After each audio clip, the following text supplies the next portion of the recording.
You know, the snow falls on a dark limsa, and Santa Claus Cat and I ponder the meaning of life.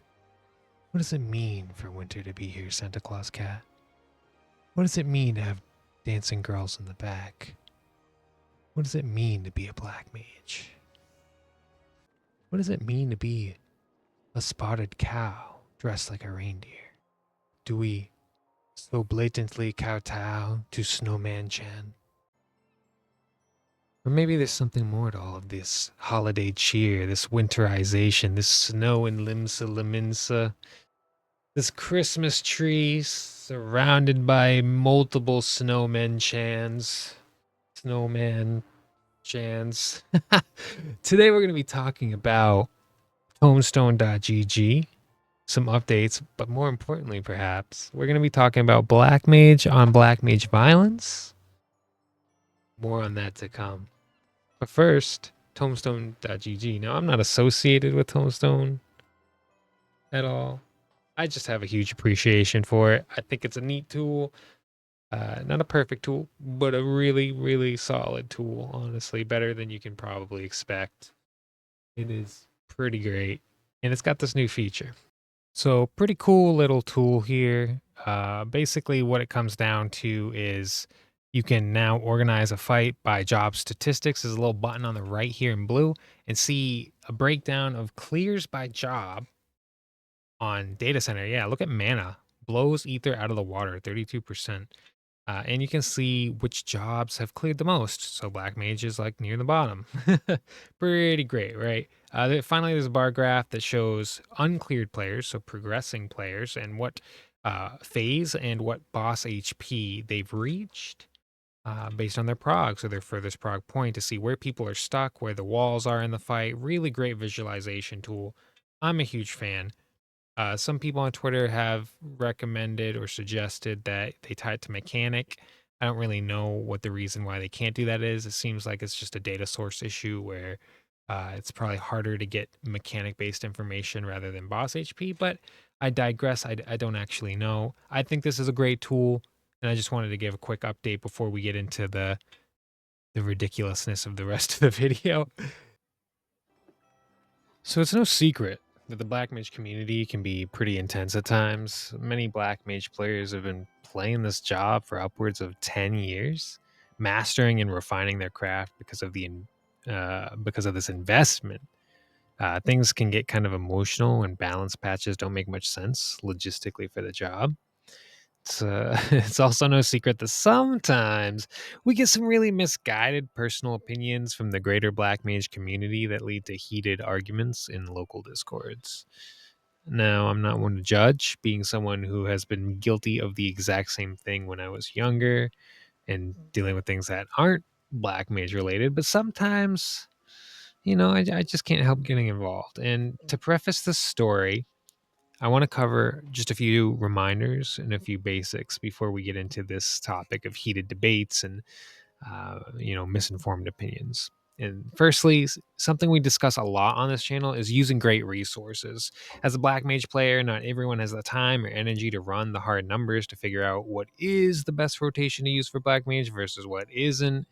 And I mean, there's a lot that goes into it, right? Like, first you got to draft your theoreticals, right? Like the actual rotations, I think we can fit this many GCDs in during this phase, and I think that we can do this and that with our timings, and you just map out the entire rotation of what it should be for Black Mage. That's the highest potency per second, the highest effective potency per second, and then dealing with like the environmental issues, like, is this in a 8-man, is this in a 4-man, is this a B C D E F G, right? So you draft out the theoretical, what should be the highest potency per second, and then you test it in a vacuum, right? So like solo training dummy, like putting up act, testing the numbers, seeing if it all kind of comes together.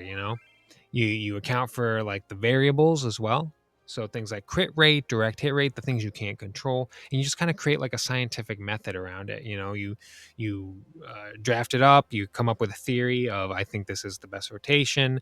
You test the theory. Is it right? Is it wrong? Do we need to change the test? You get a sample data set size, And because we now have tools like FF logs, we can get thousands of data points and compare it to see what actually is the best rotation for Blackmage versus what is the best theoretical on paper rotation versus like what's feasible and what sounds good, but you can't actually pull it off in the game due to things like having latency, right? So, for example, when you do a rotation, you could theoretically triple weave, right? If you had like a zero latency, but nobody has zero latency. You see what I'm saying? And then you've got to account for like how group play impacts it, raid composition, 2-minute meta, personal DPS versus total raid DPS. These are all the things that come into calculating whether or not a rotation is correct for Blackmage. And because of this, I always advocate to use verified and vetted resources where you can also check out the math without having to do it all yourself. That's one of the extremely high value things we as Blackmage players get to enjoy. A lot of very intelligent people do a lot of work and a lot of respectable math to come up with what we have. And it's also timely. That's the best part. More timely than any other job in 14, Black Mages are the most dedicated, the most intelligent, and the fastest acting group of 14 players. No other job comes close except maybe healers, but just by comparison, healers usually don't have their stuff figured out till like August when we have it done June 29th. That's kind of the difference, right? August 2nd, June 29th. There's a huge gap there from other jobs to Blackmage. Blackmage is fast. We get stuff done. We calculate things very effectively, thoroughly, and quickly. It's genuinely impressive how much the pillars of the Blackmage community volunteer their time and energy to give back to the community. And where do we find these magical free resources that help us learn to be better? Well, it's the balance, of course, right? The balance Discord does get a reputation depending on who you ask, but generally speaking, the community stands out from the other jobs, right? You look at the dancer uh, community on the balance, you look at the healer one, you look at like the samurai, like almost no job is as effective and as high quality as the black mage part of the balance. They are truly top tier players, right? And they are very, very good at what they do. So they go in here, these goaded players, early adopters, first progressors, number crunchers, helping out other players, doing all this work, and of course, like you have these mentors, and then you have like consumers of that mentorship, and that serves a perfect purpose, right? It's like a symbiotic, like beautiful thing.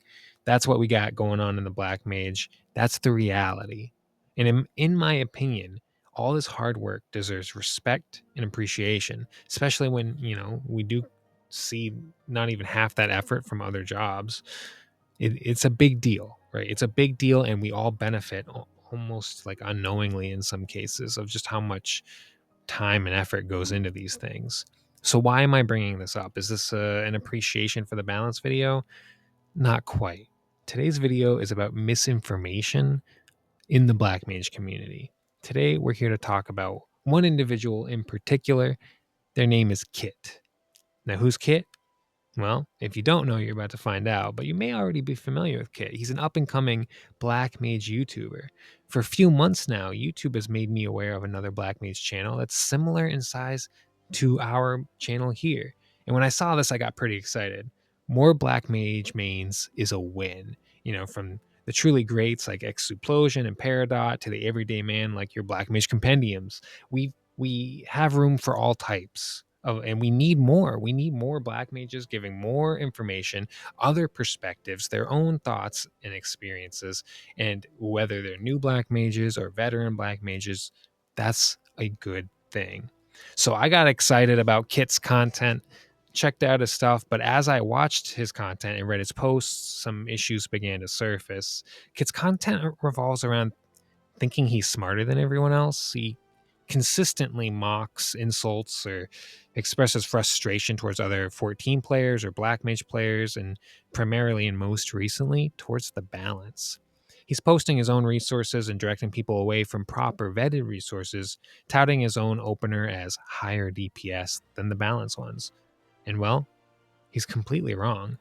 After hearing the disrespect towards people who, even if I don't know them personally, I do have respect for, I got curious. Who is this guy creating openers and saying he's the new Black Mage Messiah? Who is this guy who's frothing at the mouth about how we calculate effective potency? So I did what I probably shouldn't have done, and I looked up his logs, and well, the numbers seemed to point at him being a newer player. He has said things like always use Fire 3 proc and direct people to single weave rotations, all on top of being kind of sour or toxic towards good vetted resources. And for that, I think we got to clean up this mess. I think we got to make sure that we stay on the straight and narrow, so to speak. So let's go over his rotation, explain why it doesn't work, why it's not great, because he's about 90% wrong. But there is a 10% use case where you actually might use something similar to it. Um, and so we'll get into it. Okay, so this is Kit's opener. It starts with a Fire 3 4-second pre-pull, which is good. And then it does High Thunder, which is good. But normally what you would do is High Thunder, Amplifier, Swift Cast.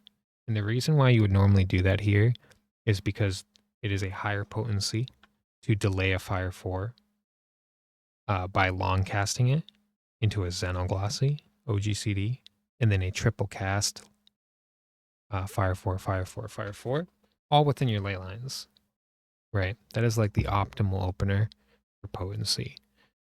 Kit's opener is a single weave, so you Fire 3, Thunder 3, triple, Fire 4, Amplifier, Fire 4, Potion, Fire 4, Ley Lines, Fire 4, Despair, Triple Cast, Xenoglossy, Mana Font.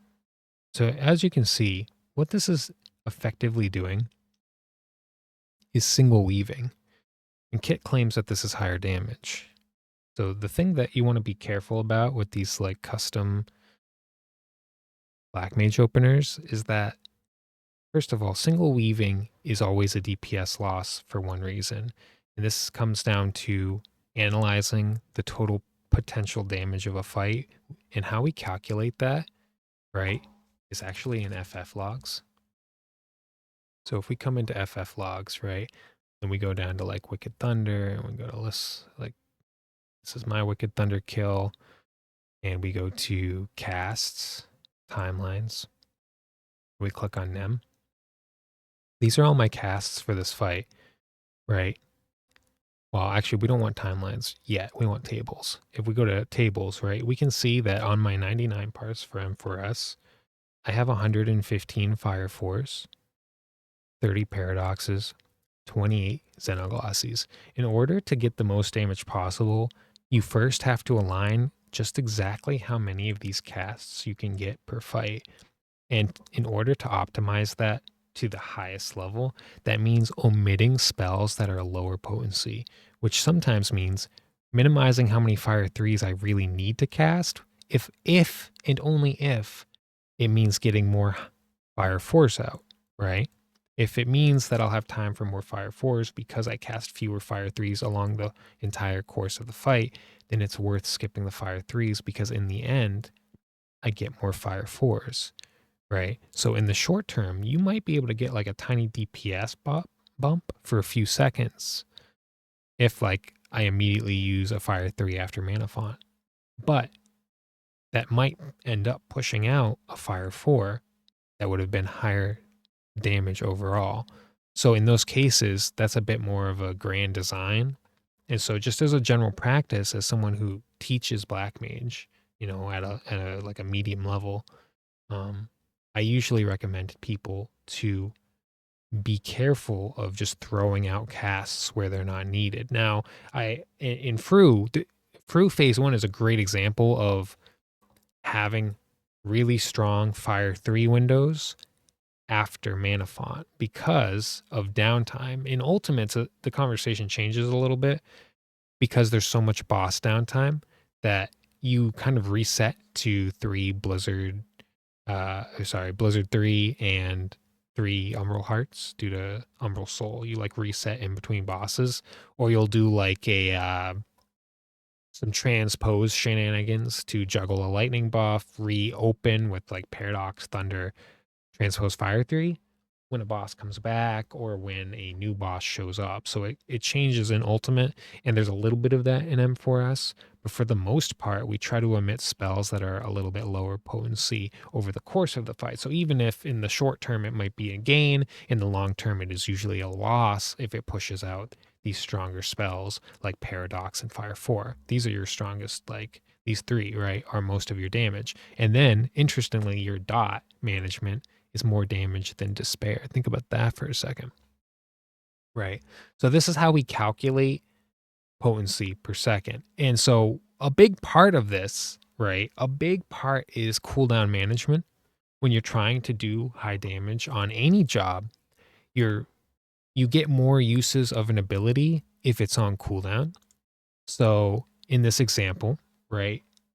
Fire 3 is used than Thunder than triple cast. What we do instead when actually trying to do good damage is Amplifier and Swift Cast double weaved here. And the reason for that, right? The reason why we do it specifically that way is because you need to get Amplifier on cooldown as fast as possible so that you don't lose out on a usage of Amplifier so that you can end a fight. You want to end a fight on a Xenoglossy. A Xenoglossy, a Flare Star, a Despair, but usually a Xenoglossy is what you aim to end a fight on, where you like hit all three. Like right before the boss dies, you're like Flare Star, Despair, Xenoglossy, Xenoglossy, Xenoglossy, dead. You know what I mean? Stuff like that. That's how you get like the highest value parse. And even though it might be like damage padding, because ultimately you're just bursting really hard at the end, that is what doing high damage means in Final Fantasy XIV.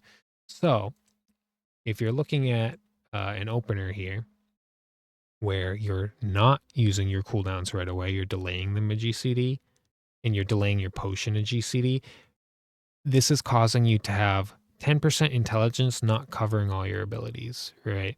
Because ultimately you have to align with raid buffs.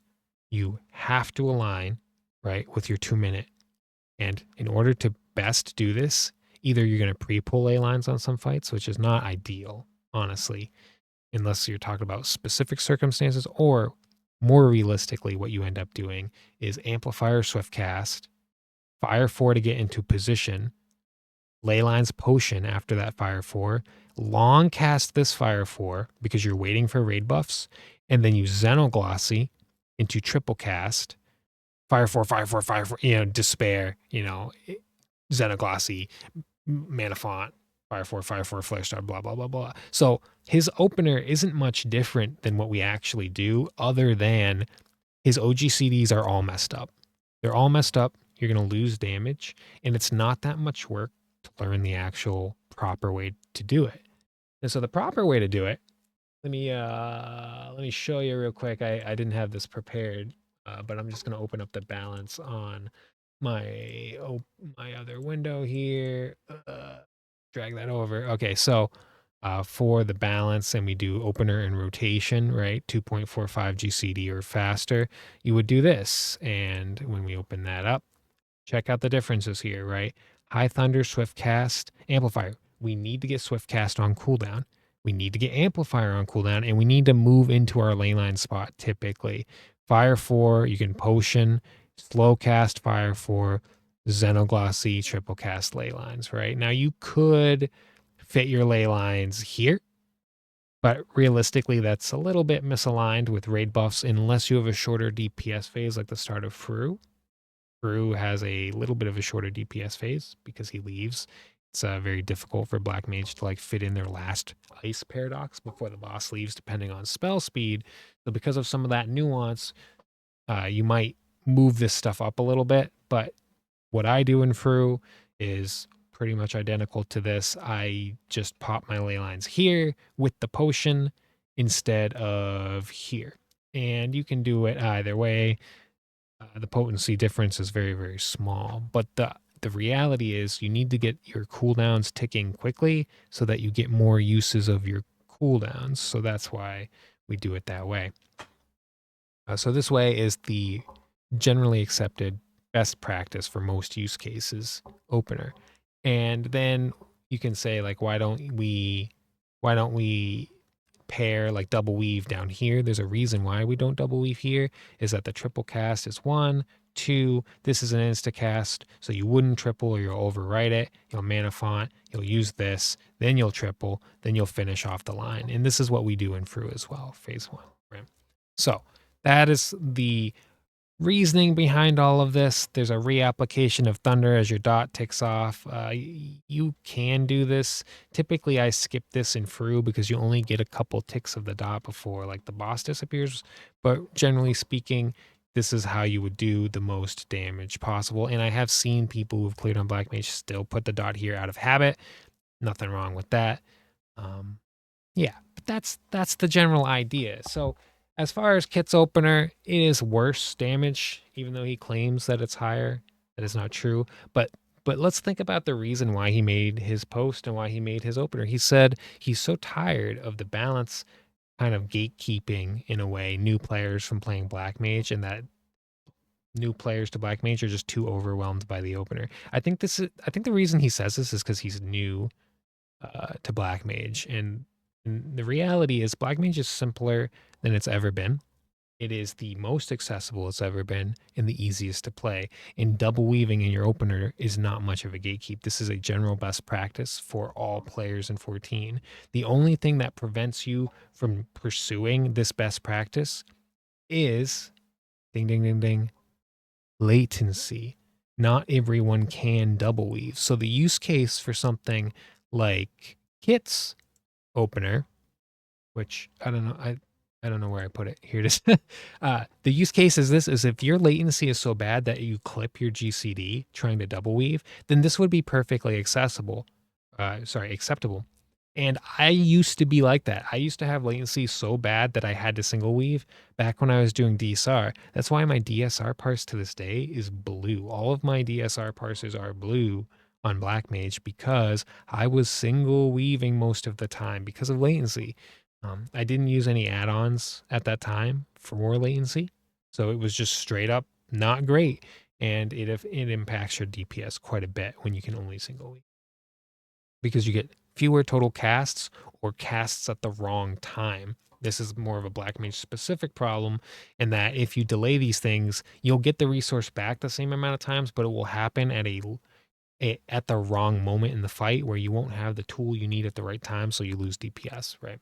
So this is the reality of using trusted resources is smart because they account for a lot of minutia that like the average Joe Schmo doing like Savage or doing like an old Ultimate maybe, or like some specific thing, they're not going to understand or have an account for that minutia. And where if you're a new Blackmage player and you just use the resources that are there, you might not even ever become aware of that minutia because it was solved for you, and that makes it even more accessible to new players. So I think if new I don't think anyone's really saying Blackmage is too much right now. I think what's happening is Blackmage was too much for a lot of people in Endwalker, and there's a lot of players who've been playing since Endwalker who are still saying that Blackmage is not accessible or that rotation is just way too much for me. And the reason for that is because of what happened in Endwalker with non-standard, which was super cool, but it scared a lot of players, even though it wasn't required. You could play standard Blackmage and it was a lot easier. That was fine. No one was saying you couldn't, but just the overwhelming amount of information out was a lot for a new player to walk into. So a lot of people avoided Blackmage. Now it's simpler than ever. So I don't think double weaving is going to push people away. Double weaving and like long casting a single fire 4 is a little bit to learn for a new Blackmage for sure, but they don't even have to do that either. This opener is still the best opener, right? The best standard Blackmage opener, and it's going to remain that way, I suspect, for a long time.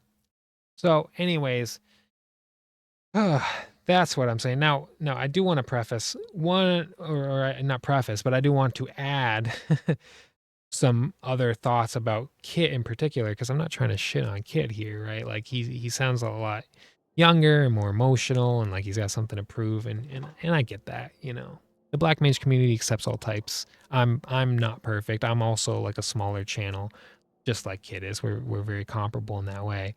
But what I will say is that some of his videos do have good intention and do have like um, some good takes, right? So he's learning. He's doing really great, and I see his like goal of doing all the content minimum item level Black Mage is super cool. I have a similar goal that I've been chasing. Although I have put on a lot of it on hold, you know, I started out when I started this channel, I wanted to clear all the ultimates as Black Mage, and I wanted to prog them, more importantly, prog them as Black Mage. And then I also wanted to clear all the deep dungeons solo on Black Mage. So far, I've done EO, I've cleared EO, and then I've gotten to floor 190 in Palace of the Dead. And then I disconnected like something like 7 or 8 times in a row on high floors, and I just stopped. Maybe one day I'll go back to it, you know, get that grind mindset back in me. But for now, I'm not doing that. And I think that in that way, I really have some respect for Kit and his channel. I really appreciate that he's around. Just, you know, we want to make sure that we're being responsible in the content that we consume and making sure that we're responsible in how we're learning Black Mage, because ultimately Black Mage is a great job that is going to be here for a long time, and a lot of us have invested a long time, and a lot of us who haven't are going to invest a lot of time moving forward. So this is where we are at right now on our Black Mage journey. It's going to change a lot next expansion, and change a lot after that. And I think the big takeaway is that we should be respectful towards the people who work hard for the Black Mage community, the people who give of their time, their intelligence freely for us to create these resources in the balance. I can't stress it enough, honestly. I cannot stress it enough, right?